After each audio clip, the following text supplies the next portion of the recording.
আসসালামু আলাইকুম। আজ ৬ জুলাই ২০২৬ সোমবার। শুরু করছি চেঞ্জ টিভি প্রতিদিনের গল্প অনুষ্ঠান। দর্শক, আপনাদের সঙ্গে রয়েছি আমি আবির আজম। শুরুতেই সংবাদ শিরোনাম। তারেক রহমানকে ক্ষমতাচ্যুত করতে চাওয়া কে এই কল্যাণাংশু? প্রধানমন্ত্রীর বাসভবন ঘিরে গড়ে তোলা হচ্ছে শক্ত নিরাপত্তা বলয়। বিশ্বকে অবাক করল ইরান, ভারতের প্রতি ইসরায়েলের কৃতজ্ঞতা। এবার বিস্তারিত।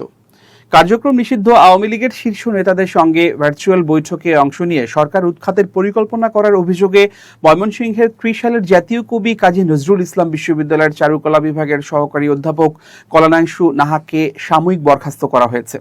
গত বৃহস্পতিবার বিশ্ববিদ্যালয়ের ভারপ্রাপ্ত রেজিস্ট্রারের দায়িত্বে থাকা দপ্তরের অতিরিক্ত পরিচালক খন্দকার নাজমুল হাসান স্বাক্ষরিত এক চিঠিতে এই তথ্য জানানো হয়েছে। তবে শনিবার বিষয়টি জানাজানি হয়। সাময়িক বরখাস্তের চিঠিতে উল্লেখ করা হয়, Bangladesh university progressive teachers society নামের একটি টেলিগ্রাম গ্রুপে মানবতাবিরোধী অপরাধের দায়ে অভিযুক্ত ও কার্যক্রম নিষিদ্ধ একটি দলের শীর্ষ নেতৃত্বের সঙ্গে ২৬ জুন অনুষ্ঠিত একটি সভায় ভিডিও কনফারেন্সের মাধ্যমে বক্তব্য দেন কল্যাণাংশু নাহা। সেখানে তিনি নিজের রাজনৈতিক আদর্শের সরকার প্রতিষ্ঠা করার বিষয়ে করণীয় উল্লেখ সহ বর্তমান নির্বাচিত সরকারকে উৎখাত করার পরিকল্পনা ব্যক্ত করেন, যা চাকরিবিধির পরিপন্থী। জাতীয় কবি কাজী নজরুল ইসলাম বিশ্ববিদ্যালয় আইন অনুযায়ী শৃঙ্খলা ভঙ্গের অভিযোগে তদন্তের স্বার্থে তাকে চাকরি থেকে সাময়িক বরখাস্ত করা হলো। রেজিস্ট্রার দপ্তরের অতিরিক্ত পরিচালক খন্দকার নাজমুল হাসান বলেন, কর্তৃপক্ষের নির্দেশক্রমে ওই শিক্ষককে সাময়িক বরখাস্ত করে চিঠি দেওয়া হয়েছে। এটি তদন্তের জন্য প্রস্তাব করা হয়েছে। তদন্তের পর চূড়ান্ত সিদ্ধান্ত নেওয়া হবে। এর চেয়ে বেশি আপাতত কিছু বলা সম্ভব নয়। এ বিষয়ে কথা বলতে সাময়িক বরখাস্ত হওয়া শিক্ষক কল্যাণাংশু নাহার মুঠোফোনে একাধিকবার কল করা হলেও তিনি ধরেননি। তবে চারুকলা বিভাগের বিভাগীয় প্রধান তপন কুমার সরকার প্রথম আলোকে বলেন, বৃহস্পতিবার শেষ বেলায় আমরা সাময়িক বরখাস্তের অনুলিপি পেয়েছি। এ বিষয়ে এর চেয়ে বেশি কিছু বলা সম্ভব নয়। সরকার প্রধানমন্ত্রী তারেক রহমানের রাজধানীর গুলশানের বাসভবনকে বিশেষ শ্রেণীর কেপিআই বা গুরুত্বপূর্ণ স্থাপনা হিসেবে ঘোষণা করেছে। এর ফলে বাসভবনটি সর্বোচ্চ নিরাপত্তা ব্যবস্থার আওতায় এসেছে। ইতিমধ্যে এ সংক্রান্ত প্রজ্ঞাপন জারি করা হয়েছে। সংশ্লিষ্ট সূত্র জানিয়েছে, গত ৭ জুন কেপিআই সংক্রান্ত কমিটির মাসিক সভায় গুলশানের ১৯৬ নম্বর বাসভবনকে বিশেষ শ্রেণীর কেপিআই হিসেবে অন্তর্ভুক্ত করার সুপারিশ করা হয়। পরে সরকারের অনুমোদনের ভিত্তিতে ১৫ জুন প্রজ্ঞাপন জারি করা হয়। বর্তমান প্রধানমন্ত্রী তারেক রহমান রাজধানীর গুলশানের ১৯৬ নম্বর বাসভবন থেকে সরকারি কার্যক্রম পরিচালনা করছেন। রাষ্ট্রীয় অতিথি ভবন যমুনা সরকারি কাজে প্রস্তুত থাকলেও তিনি সেখানে স্থায়ীভাবে বসবাস করেন না। এই বাসভবনের মালিকানা প্রসঙ্গে জানা যায়, গত বছরের ৫ জুন অন্তর্বর্তী সরকার সাবেক প্রধানমন্ত্রী বেগম খালেদা জিয়ার হাতে বাড়িটির নামজারির কাগজ হস্তান্তর করে। ১৯৮১ সালে রাষ্ট্রপতি জিয়াউর রহমান নিহত হওয়ার পর গুলশানে প্রায় ১.৫ বিঘা জমির উপর নির্মিত বাড়িটি খালেদা জিয়ার নামে বরাদ্দ দেওয়া হয়েছিল। পরে নামজারি সম্পন্ন হওয়ার পর বাড়িটি সংস্কার ও আধুনিকায়ন করা হয়। গত বছরের ২৫ সেপ্টেম্বর দেশে ফেরার পর তারেক রহমান ওই বাসভবনে ওঠেন। পরে ১২ ফেব্রুয়ারি অনুষ্ঠিত ত্রয়োদশ জাতীয় সংসদ নির্বাচনে বিজয়ী হয়ে প্রধানমন্ত্রী হিসেবে শপথ নেওয়ার পরও তিনি সেখান থেকে রাষ্ট্রীয় দায়িত্ব পালন করছেন। বিশেষ শ্রেণীর কেপিআই ঘোষণার ফলে বাসভবনটির বহির্নিরাপত্তা ও অভ্যন্তরীণ নিরাপত্তার জন্য পৃথক পরিকল্পনা বাস্তবায়ন করা হবে। কর্মকর্তা কর্মচারী, রাষ্ট্রীয় নথিপত্র ও প্রশাসনিক কার্যক্রমের নিরাপত্তা নিশ্চিতেও বিশেষ ব্যবস্থা নেওয়া হবে। নিরাপত্তা তদারকিতে স্পেশাল সিকিউরিটি ফোর্সের সমন্বয়ে পৃথক নিরাপত্তা কমিটি গঠন করা হবে। অভ্যন্তরীণ নিরাপত্তায় ২৪ ঘন্টা দায়িত্ব পালন করবেন প্রেসিডেন্ট গার্ডস রেজিমেন্টের সদস্যরা। তাদের সঙ্গে বিশেষ প্রশিক্ষণপ্রাপ্ত পুলিশ সদস্যরাও দায়িত্ব পালন করবেন। নিরাপত্তা নির্দেশনায় বলা হয়েছে, কেপিআই ঘোষিত স্থাপনার সীমানা প্রাচীরের উচ্চতা কমপক্ষে ১২ ফুট হতে হবে। এর ওপর আরও ৩ ফুট উচ্চতায় ওয়াই আকৃতির কাঁটাতারের বেড়া স্থাপন করতে হবে। এছাড়া নিরাপত্তা ঝুঁকি বিবেচনায় আশপাশের উঁচু ভবন থেকে নজরদারি, ছবি তোলার বা সম্ভাব্য হামলার ঝুঁকি মূল্যায়ন করে প্রয়োজনীয় ব্যবস্থা নেওয়া হবে। কেপিআই স্থাপনায় 150 থেকে 300 মিটারের মধ্যে নতুন কোনো উঁচু ভবন নির্মাণের ক্ষেত্রে সংশ্লিষ্ট কর্তৃপক্ষের ছাড়পত্র প্রয়োজন হবে। নির্দেশনা অনুযায়ী কেপিআই স্থাপনার 25 মিটারের মধ্যে নতুন কোনো ভবন বা স্থাপনা নির্মাণ করা যাবে না। পাশাপাশি স্থাপনার চারপাশের 5 ফুট এলাকার মধ্যে থাকা বিদ্যুৎ ও টেলিফোনের খুঁটি এবং নিরাপত্তা ঝুঁকি তৈরি করতে পারে এমন গাছপালা অপসারণের ব্যবস্থাও নেওয়া হবে। সংশ্লিষ্ট কর্মকর্তারা জানিয়েছেন, প্রধানমন্ত্রী ও তার পরিবারের নিরাপত্তা নিশ্চিত করার পাশাপাশি রাষ্ট্রীয় গুরুত্বপূর্ণ নথি, তথ্য এবং প্রশাসনিক কার্যক্রমের সুরক্ষার স্বার্থেই গুলশানের এই বাসভবনকে বিশেষ শ্রেণীর কেপিআই হিসেবে ঘোষণা করা হয়েছে। জুলাই গণঅভ্যুত্থানে শহীদদের হেয় প্রতিপন্ন ও ব্যঙ্গ করার অভিযোগে Bangladesh university of business and technology BUBT এর জনসংযোগ কর্মকর্তা জিনাত জোয়ারদার রিপাকে চাকরি থেকে সাময়িক বরখাস্ত করা হয়েছে। রোববার BUBTর রেজিস্ট্রার ডক্টর মোহাম্মদ হারুন অর রশিদ স্বাক্ষরিত এক চিঠিতে এই বরখাস্তের আদেশ দেওয়া হয়। চিঠিতে বলা হয়েছে, BUBT প্রশাসনের সিদ্ধান্ত অনুসারে BUBT কর্মচারী আচরণবিধি, শৃঙ্খলা বিধি, বিশেষত বিশ্ববিদ্যালয়ের রাজনৈতিক সম্পৃক্ততার প্রতি শূন্য সহনশীলতা নীতি লঙ্ঘন এবং জুলাই বিপ্লবের চেতনাকে অপমান করার দায়ে আপনাকে এত দ্বারা 5 জুলাই 2026 তারিখ সকাল 10:30 থেকে BUBTর চাকরি থেকে সাময়িকভাবে বরখাস্ত করা হলো। এই বরখাস্তের আদেশ তদন্ত সম্পন্ন হওয়া, শৃঙ্খলা কমিটির সুপারিশ এবং BUBT সিন্ডিকেটের চূড়ান্ত সিদ্ধান্ত না আসা পর্যন্ত বলবৎ থাকবে। চিঠিতে আরও উল্লেখ করা হয়েছে, বরখাস্তকালীন আপনাকে BUBT ক্যাম্পাসের বাইরে থাকার পরামর্শ দেওয়া হচ্ছে। আপনাকে অবিলম্বে সমস্ত দাপ্তরিক নথি, চাবি এবং বিশ্ববিদ্যালয়ের অন্য যে কোনো সম্পত্তি রেজিস্ট্রার অফিসে জমা দেওয়ার নির্দেশ দেওয়া হচ্ছে। এর আগে তার অপসারণ ও দৃষ্টান্তমূলক শাস্তির দাবিতে প্রতিবাদ সমাবেশ করেন শিক্ষার্থীরা। রোববার বেলা 11:30টার দিকে মিরপুরের রূপনগরে BUBTর প্রধান ফটকের সামনে এই প্রতিবাদ সমাবেশ অনুষ্ঠিত হয়। সমাবেশে প্রতিষ্ঠানটির বিভিন্ন বিভাগের শিক্ষার্থীরা অংশ নেন। শিক্ষার্থীরা বলেন, BUBTর জনসংযোগ কর্মকর্তা ও উপপরিচালক জিনাত জোয়ারদার রিপা তার সামাজিক যোগাযোগ মাধ্যমে জুলাই আগস্টে শিশুদের উপর হেলিকপ্টার যোগে গুলি করে হত্যার ঘটনাকে ব্যঙ্গ বিদ্রূপ করে ফেসবুকে পোস্ট দিয়েছেন। তিনি আওয়ামী লীগের দোসর এবং সেই মতাদর্শ ধারণ করেন। তারা বলেন, জুলাই বিপ্লবে বুকে বুলেট নিয়ে আমাদের যে ভাইয়েরা নতুন বাংলাদেশ উপহার দিলেন, সেই বীর শহীদদের ত্যাগ নিয়ে কোনো ধরনের অবমাননা মেনে নেওয়া যায় না। শিক্ষার্থীরা আরও বলেন, শহীদ সুজন মাহমুদ ও শহীদ তাহমিদ আবদুল্লাহ আমাদের BUBTর অহংকার। নিজেদের জীবন দিয়ে তারা আমাদের ক্যাম্পাস ও মিরপুরকে সম্মানিত করেছেন, অথচ এই ক্যাম্পাসেরই একজন উচ্চপদস্থ কর্মকর্তা শহীদদের রক্ত নিয়ে উপহাস করার দুঃসাহস দেখালেন। যাদের মনে শহীদদের প্রতি শ্রদ্ধা নেই, তাদের মতো মানুষের কোনো পবিত্র শিক্ষাঙ্গনে থাকার অধিকার নেই। বিষয়টি নিয়ে জানতে BUBTর জনসংযোগ কর্মকর্তা জিনাত রিপা বলেন, আমি ছুটিতে আছি, কারা কি করেছে আমি এ ব্যাপারে অবগত নই। প্রধানমন্ত্রী তারেক রহমানের উদ্দেশ্যে জামাত নেতা অধ্যাপক গোলাম আজমের সন্তান লেফটেন্যান্ট জেনারেল পদোন্নতি পাওয়া আব্দুল্লাহিল আমান আজমি একটি খোলা চিঠি লিখেছেন।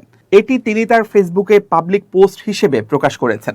দর্শকদের উদ্দেশ্যে চিঠিটি তুলে ধরছি। তিনি লিখেছেন, আসসালামু আলাইকুম ওয়ারাহমাতুল্লাহ। বিগত ফ্যাসিস্ট সরকারের শাসনামলে রাজনৈতিক প্রতিহিংসার শিকার হয়ে সশস্ত্র বাহিনীর শত শত অফিসার এবং অন্যান্য পদবীর সদস্য যে সীমাহীন বৈষম্য, নির্যাতন আর বঞ্চনার শিকার হয়েছিলেন, তার মধ্যে সম্প্রতি 150 জন অফিসারকে তাদের প্রাপ্য সম্মান ও মর্যাদা ফিরিয়ে দিয়ে আপনি একটি নতুন দিগন্তের উন্মোচন করেছেন। আপনার এই ন্যায়পরায়ণতার জন্য সকলের পক্ষ থেকে আমি পূর্বেই সাংবাদিক সম্মেলন করে এবং ফেসবুকে আপনার প্রতি কৃতজ্ঞতা প্রকাশ করছি। আজ আপনার উদ্দেশ্যে এই খোলা চিঠি দিচ্ছি সশস্ত্র বাহিনীর বঞ্চিত আরও অন্যান্য পদবীর সদস্যদের বিষয়ে। আমি নিশ্চিতভাবেই জানি যে এই 150 জন ব্যতীত সশস্ত্র বাহিনীর আরও অনেক অফিসার ও শত শত অন্যান্য পদবীর সদস্য আছেন, যারা ফ্যাসিস্ট সরকারের জুলুমের শিকার হয়েছিলেন এবং এখনও বঞ্চিত রয়ে গেছেন। 3 বাহিনীর অবশিষ্ট বঞ্চিত সকল পদবীর সদস্যদের প্রাপ্য সম্মান ফিরিয়ে দেওয়ার লক্ষ্যে প্রয়োজনীয় ব্যবস্থা গ্রহণের জন্য আমি আপনার কাছে বিনীত অনুরোধ করছি। মহান আল্লাহ আজ আপনাকে জাতির অভিভাবক বানিয়ে একদিকে যেমন সম্মানিত করেছেন, অপরদিকে বঞ্চিতদের প্রতি ইনসাফ করার সুযোগও দিয়েছেন। জাতির অভিভাবক হিসেবে আপনি সেই প্রক্রিয়া শুরু করেছেন। মহান আল্লাহ নিশ্চয়ই এর জন্য আপনাকে উত্তম পুরস্কার দেবেন। এবং অবশিষ্ট বঞ্চিত গণ আপনার মহানুভবতার প্রতি আস্থা রেখে অনেক আশা নিয়ে আপনার দিকে তাকিয়ে আছেন। নতুন আরেকটি কমিটি গঠন করে এই প্রক্রিয়া অব্যাহত রাখার জন্য আমি আপনাকে বিনীতভাবে অনুরোধ করছি। সামরিক পরিবারের এক বীর শহীদের গর্বিত সন্তান হিসেবে বঞ্চিতদের মর্মবেদনা আপনি বুঝতে সক্ষম হবেন বলে আমি দৃঢ়ভাবে বিশ্বাস করি। মজলুমের প্রতি সুবিচার নিশ্চিত করার এই মহান কাজে আপনাকে যে কোনো ধরনের সহায়তা করতে আমি প্রস্তুত। জানাবো মধ্যপ্রাচ্য প্রসঙ্গ। ইরানের সাবেক সর্বোচ্চ ধর্মীয় নেতা আয়াতুল্লাহ আলী খামেনির শোক র্যালি সোমবার রাজধানীর তেহরানে অনুষ্ঠিত হয়েছে। এতে অংশ নিতে দেশটির বিভিন্ন প্রান্ত থেকে লাখো মানুষ রাজধানীতে সমবেত হন। সোমবার স্থানীয় সময় সকাল 6টায় তেহরানের গ্র্যান্ড মোসাল্লা ধর্মীয় কমপ্লেক্স থেকে শোক র্যালি শুরু হয়। এর আগে 2 দিন ধরে সর্বসাধারণের শ্রদ্ধা নিবেদনের জন্য ওই কমপ্লেক্সে খামেনির মরদেহ রাখা হয়েছিল। ইরানি কর্মকর্তাদের দাবি, খামেনির জানাজা ও শোক র্যালিতে দেশটির আধুনিক ইতিহাসের অন্যতম বৃহৎ জনসমাগম ঘটেছে। সকাল থেকে রাজধানীর বিভিন্ন সড়কে শোকার্ত মানুষের ঢল নামে।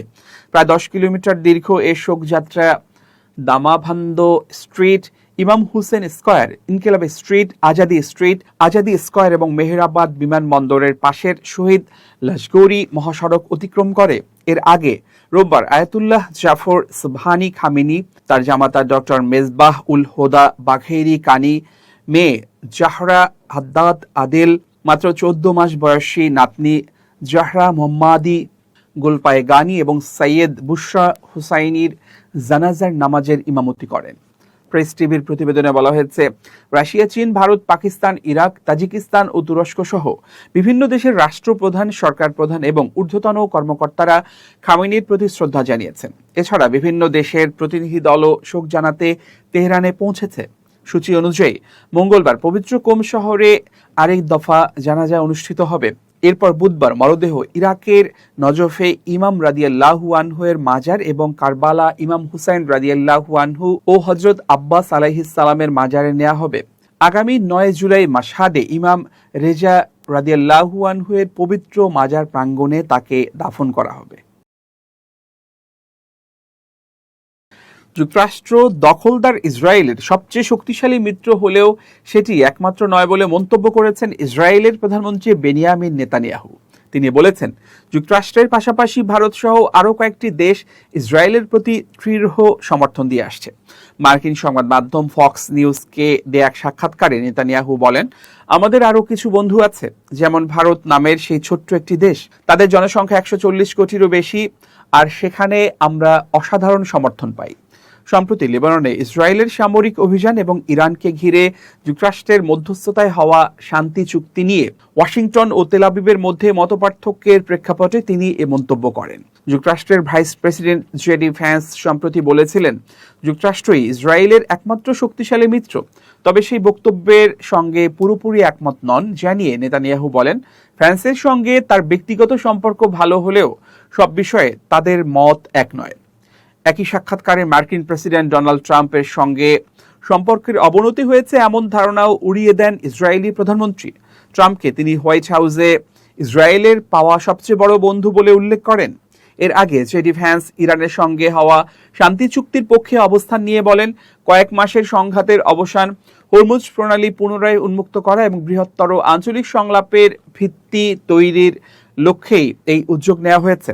তিনি আরো বলেন, ইসরায়েলের প্রতিরক্ষায় ব্যবহৃত অস্ত্রের প্রায় 2/3 যুক্তরাষ্ট্রে তৈরি এবং সেগুলো মার্কিন করদাতাদের অর্থায়নে সরবরাহ করা হয়েছে। লেবাননে ইসরায়েলের সাম্প্রতিক সামরিক অভিযান নিয়েও সমালোচনা করেন ফ্রান্স। তার মতে, এ ধরনের হামলা ওয়াশিংটন ও তেহরানের মধ্যে চলমান সংবেদনশীল কূটনৈতিক প্রচেষ্টাকে ক্ষতিগ্রস্ত করতে পারে। তিনি বলেন, আত্মরক্ষার অধিকার ইসরায়েলের থাকলেও আঞ্চলিক শান্তি প্রতিষ্ঠার উদ্যোগকে সম্মান জানানো উচিত। অন্যদিকে দক্ষিণ লেবাননে ইসরায়েলি সেনা উপস্থিতির পক্ষে অবস্থান নিয়ে নেতানিয়াহু দাবি করেন, খ্রিস্টান অধ্যুষিত কয়েকটি গ্রাম ইসরায়েলের সুরক্ষা চেয়েছে। তার ভাষায়, আপনি যদি শান্তি চান তাহলে যারা আপনাকে ধ্বংস করতে চায় তাদের বিরুদ্ধে নিজেদের রক্ষা করার সক্ষমতাও থাকতে হবে। জানাবো খেলার খবর। বিশ্বকাপে প্রত্যাশার তুলনায় অনেক আগেই থেমেছে ব্রাজিলের যাত্রা। শেষ 16 থেকে বিদায়ের ন্যায় হেক্সা স্বপ্ন ভেঙেছে 5 বারের বিশ্ব চ্যাম্পিয়নদের। তবে আর্থিক দিক থেকে খুব একটা হতাশ হতে হচ্ছে না সেলেসাওদের। ফিফার নির্ধারিত পুরস্কার কাঠামো অনুযায়ী টুর্নামেন্ট থেকে বেশ মোটা অঙ্কের পুরস্কারই পাচ্ছে কার্লো আনচেলত্তির দল। আগে ভাগে বিদায় নিলেও বাংলাদেশি মুদ্রায় প্রায় ৩১৬ কোটি ২০ লাখ টাকা ঘরে তুলছে ব্রাজিল।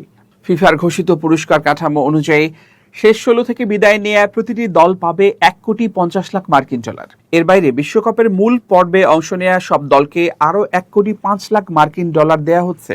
এই অর্থের মধ্যে ১৫ লাখ ডলার দলগুলোর প্রস্তুতি ব্যয়ের জন্য বরাদ্দ রাখা হয়।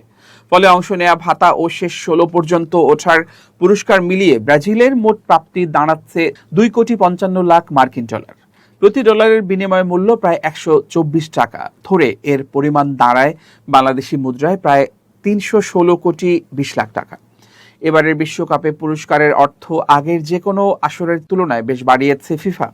মোট ৭২ কোটি ৭০ লাখ মার্কিন ডলার পুরস্কার হিসেবে বিতরণ করছে, যা বাংলাদেশি মুদ্রায় প্রায় ৯,০১৫ কোটি ৮০ লাখ টাকার সমান। এই অঙ্ক ২০২২ কাতার বিশ্বকাপের তুলনায় প্রায় ৫০% বেশি, যেখানে শিরোপাজয়ী দল এবার পাবে ৫ কোটি মার্কিন ডলার, যা বাংলাদেশি মুদ্রায় প্রায় ৬২০ কোটি টাকা।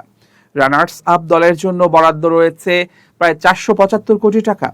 তৃতীয় স্থান অর্জনকারী দল পাবে প্রায় ৪১৮ কোটি এবং চতুর্থ স্থান অধিকারী দলের প্রাপ্তি হবে প্রায় ৩৮৯ কোটি টাকা। এছাড়া মোটা অঙ্কের পুরস্কার রয়েছে প্রতিটি দলের জন্যই। এবার খুব জরুরি ১ মিনিট জানাচ্ছেন ইউনেস্কো ক্লাব জার্নালিজম অ্যাওয়ার্ড বিজয়ী আমিরুল মোমিনিন মানিক। খুব জরুরি ১ মিনিটে প্রত্যেককে আমন্ত্রণ। প্রিয় বন্ধুরা, জীবনে ফোকাস রাখা অবশ্যই গুরুত্বপূর্ণ। ফোকাস কি? যে কাজটি করছি নিরতভাবে সেই কাজটিতে মনোযোগ রাখা, সেই কাজটির জন্য এগিয়ে চলা। ধরুন আপনি একটি কাজ করছেন, মাঝপথে আরেকটি কাজের প্রস্তাব পেলেন এবং সেই কাজ অনেক মূল্যবান, সেই কাজ করলে আপনি অনেক অর্থ এবং সম্মান পাবেন। তাহলে আপনি যে কাজটি শুরু করে মাঝপথে গেলেন সেটা কি ছেড়ে দেবেন? প্রিয় বন্ধুরা, আপনি হয়তো জানেন না যে আর কিছু দূর গেলেই সেই কাজে আপনি বিপুল সফলতা পেতে পারেন, যেটা এই সাময়িক সফলতার চেয়ে অনেক অনেক বড় ব্যাপার। সুতরাং প্রত্যেকটা কাজে ফোকাস ঠিক রাখুন। আপনাকে যতই লোভ দেওয়া হোক, যতই বিভিন্ন ধরনের প্রস্তাব দেওয়া হোক না কেন, আপনি আপনার কাজটিকে সফল করার জন্যে অন্ধভাবে দৃঢ়তার সঙ্গে সাহস নিয়ে এগিয়ে যেতে থাকুন। কোনো প্রলোভন যেন আপনাকে সেই কাজ থেকে বিচ্যুত না করতে পারে। ভালো থাকবেন, শুভেচ্ছা নিরন্তর। প্রিয় দর্শক, শেষ করছি চেঞ্জ টিভির প্রতিদিনের গল্প অনুষ্ঠান। changetv.press বাংলাদেশের ইউটিউব জার্নালিজমের অগ্রদূত। ভিজিট করুন এর ওয়েবসাইট www.changetv.press, youtube.com/changetvpress এবং সাবস্ক্রাইব করুন চ্যানেলটি। নিয়মিত লাইক, কমেন্ট ও শেয়ার করে আপডেট রাখুন নিজেকে। ভালো থাকুন, নিরাপদে থাকুন, শুভেচ্ছা নিরন্তর। changetv.press, এক ফোঁটা হলুদও নেই।